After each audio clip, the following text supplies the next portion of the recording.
And welcome back to my channel once again. I hope you're all doing good. और चलिए आज बात करते हैं मंगल ग्रह के बारे में। मंगल ग्रह जिसको हम सबसे ज़्यादा कम क्रेडिट देते हैं, जिसके बारे में डिस्कशन भी रिलेटिवली कम ही होता है in comparison to other planets, जिसके बारे में लोगों के मन में भी उतनी क्यूरियोसिटी नहीं है when it comes to analysing the situation of this planet in their charts. तो चलिए let's talk about Mars today. Mangal जो कि पराक्रम का कारक ग्रह है, इसका रोल कितना इम्पॉर्टेंट है हमारी लाइफ में, इसका हम आइडिया भी नहीं लगा सकते। क्यों? क्योंकि हर चीज़ पराक्रम से बंधी हुई है। आप अपने फियर को कैसे ओवरकम करते हो? Only by understanding that how courageous you are.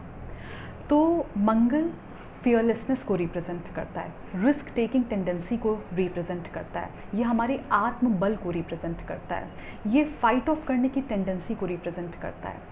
तो जब कुंडली में मंगल एक अच्छी स्थिति में होता है तो वो ये दिखाता है कि आप किसी भी डिफ़िकल्ट सिचुएशन को, नेगेटिव सिचुएशन को फेस कर ले जाओगे। क्यों? क्योंकि आप अपने आत्मबल को, आप अपनी आत्मशक्ति को समझते हो।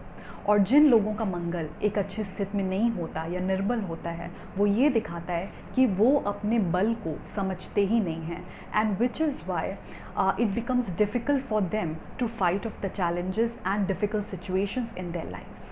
तो अपने बल को समझना बहुत ज़रूरी है और उसके लिए मंगल का अच्छा होना बहुत ज़रूरी है, और इसीलिए मंगल को स्ट्रॉन्ग बनाना बहुत ज़रूरी है। जैसे बहुत सारे लोग हैं शुक्र के लिए रेमेडीज़ मांगते हैं, गुरु के लिए रेमेडीज़ मांगते हैं, चंद्रमा के लिए रेमेडीज़ मांगते हैं, लेकिन मंगल के लिए सामने से रेमेडीज़ मांगने वाले लोग बहुत कम हैं। और जबकि मंगल को स्ट्रॉन्ग बनाना, उसको इम्प्रूव करना बहुत ज़्यादा इम्पॉर्टेंट है, बिकॉज एज आई सेड कि सब कुछ आपके करेज पे बेस्ड है।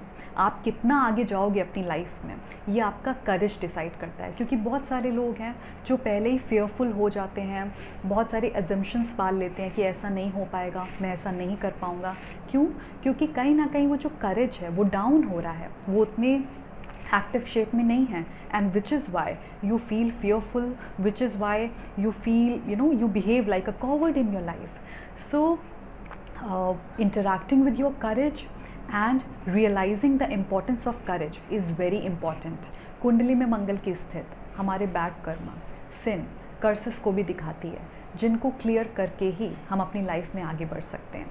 और अगर किसी की कुंडली में मंगल कुछ ज़्यादा ही पीड़ित होता है और नवमांश में भी वो पीड़ित है, एक अच्छी स्थिति में नहीं है, तो वो ये दिखाता है that you have a lot to repay in terms of karmic debts, और आपकी लाइफ बहुत सारे पहलुओं में डिफ़िकल्ट हो सकती है या आपको बहुत सारी डिफ़िकल्ट फेस करने को मिल सकती हैं।